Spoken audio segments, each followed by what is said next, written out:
అందరికీ నమస్కారం. తెలుగు వాళ్ళంటే చాలా మర్యాదస్తులు, పద్ధతిగా ఉంటారు, మన ట్రెడిషన్స్ ఫాలో అవుతాం అని ప్రపంచం అంతా అనుకుంటూ ఉంటారు.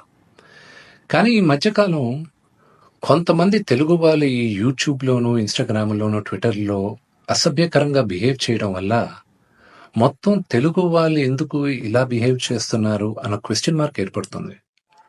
ఒక 2-3 రోజుల క్రితం నా తమ్ముడు సాయిధరం తేజ్ హనుమంతు అన్న వ్యక్తి వీడియో ఎందుకు ఇలా చేశాడు అని క్వశ్చన్ చేసేసరికి అది ఎంత జుగుప్స్గా ఉన్నిందంటే ఆ video Telangana chief minister, deputy chief minister, DGP వీళ్ళందరూ రియాక్ట్ అయ్యి యాక్షన్ తీసుకుంటారని చెప్పిన దానికి ఫస్ట్ అండ్ ఫార్మోస్ట్ వాళ్ళందరికీ చాలా థ్యాంక్స్. ఈ హనుమంతు కూడా ఒక మంచి కుటుంబం నుంచి వచ్చున్నారు.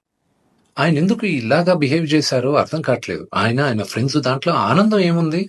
ఒక చంటి బిడ్డ, ఆ బిడ్డకి 2-3 సంవత్సరాలు కూడా ఉండదు. ఆ బిడ్డ గురించి అంత సెక్షువల్ గా మాట్లాడాల్సిన అవసరం ఏముంది? అండ్ అసలు దాని గురించి మాట్లాడుతూనే ఒళ్ళు జలధరిస్తుంది. It's really wrong. మనం తెలుగు వాళ్ళం అలాంటి వాళ్ళం కాదు. ఒక 2-3 రోజులుగా మూవీ ఆర్టిస్ట్ అసోసియేషన్ కి చాలా లెటర్లు, ఈమెయిల్స్ వచ్చాయి యాక్టర్స్, యాక్ట్రెసెస్ దగ్గర నుంచి. వీళ్ళందరూ కూడా మీరు యాక్షన్ తీసుకోవాలి, ఇలాంటి వాళ్ళు చాలా మంది ఉన్నారు యూట్యూబ్ లోను, ట్విట్టర్లోను, ఇన్స్టాగ్రామ్లోను, మీరు యాక్షన్ తీసుకోవాలి, మీరు మాకు సపోర్ట్ చేయాలని ఇచ్చారు. సో ఇంకా డీటెయిల్గా ఈయన వీడియోస్ చూస్తుంటే అసలు ఈ హనుమంతు వాళ్ళ ఫ్రెండ్స్ అలా ఇంకా కొంతమంది యూట్యూబ్ వాళ్ళని ఒక క్వశ్చన్ అడుగుతున్నా, అంటే ఒక ఆడదంటే ఓన్లీ సెక్షువల్ గానే చూడాలా? మీరు మీ మదర్ లేరా? మీకు సిస్టర్ లేరా? లేకపోతే మీ వైఫ్ కానీ, లేకపోతే మీ డాటర్ కానీ, ఇంతమంది సొసైటీలో సృష్టికి మూల కారణం ఆడది శక్తి. వాళ్ళకి రెస్పెక్ట్ ఇవ్వలేనప్పుడు మనం మనుషులుగా బతికేది వేస్ట్. మేమందరం యాక్టర్స్, మేమందరం నటీనటులు, మేమందరం శిరసు ఉంచి తెలుగు ప్రజలకి నమస్కరిస్తాం. ఎందుకంటే ప్రేక్షకులు గాని మమ్మల్ని ఆదరించకపోతే మేమందరం లేము. బట్ ఒక హీరోయిన్ ని మీరు ఇష్టం వచ్చినట్టు మాట్లాడేది, ఒక యాక్టర్ వాళ్ళ వైఫ్ గురించి మీరు ఇష్టం వచ్చినట్టు కామెంట్స్ చేసేది, వీడియోస్ పెట్టేది, డార్క్ హ్యూమర్ అని, ట్రోలింగ్ వీడియోస్ అని, దాని కింద మీరు దాంకొనేది అది కరెక్ట్ కాదు. బ్రహ్మానందం గారు one of the greatest and legendary actors Telugu సినిమాలో, ఆయన నిన్న ఫోన్లో మాట్లాడారు.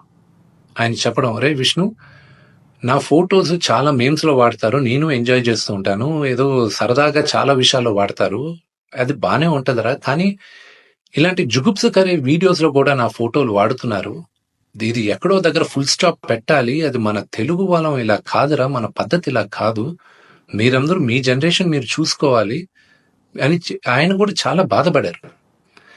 మై సిన్సియర్ అపీల్, యూట్యూబ్లో ఇలాంటి వీడియోస్ వేసే వాళ్ళందరికీ, ఇలాగ ట్రోలింగ్ వీడియోస్ వేసే వాళ్ళకి, హీరోయిన్స్ పైన అసభ్యకరంగా మాట్లాడే వారికి, ఈ వీడియో వచ్చిన 48 గంటల్లో దయచేసి ఆ అసభ్యకరమైన వీడియోస్, కామెంట్స్ దయచేసి తీసేయండి.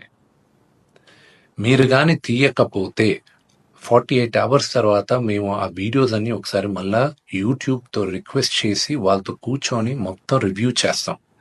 ఆ వీడియోస్ కానీ ఉండిందంటే మేము సైబర్ సెక్యూరిటీకి మేము కంప్లైంట్ చేస్తాం. అండ్ మీ యూట్యూబ్ ఛానల్ కూడా బ్యాన్ అయ్యేలాగా మేము లీగల్ యాక్షన్ తీసుకుంటాం. నేను సిన్సియర్గా I'm appealing to the Telangana chief minister, to mister Revanth Reddy గారికి, Telangana deputy chief minister Bhatti Vikramarka గారికి, ఆంధ్ర చీఫ్ మినిస్టర్ చంద్రబాబు నాయుడు గారికి, Andhra deputy chief minister Pawan Kalyan గారికి, మూవీ ఆర్టిస్ట్ అసోసియేషన్ తరపున we are all requesting you to support us against this. We are all a part of a family. దయచేసి remove the videos in the next 48 hours. Thank you. 400కు పైబడి robotic సర్జరీలను పూర్తి చేసిన సందర్భంగా సామాన్యులకు సైతం ప్రత్యేక ప్యాకేజీలతో అన్ని రకాల రోబోటిక్ సర్జరీలు చేయబడును. సంప్రదించండి 8341033744. మహాత్మా గాంధీ క్యాన్సర్ హాస్పిటల్ మరియు రీసెర్చ్ ఇన్స్టిట్యూట్,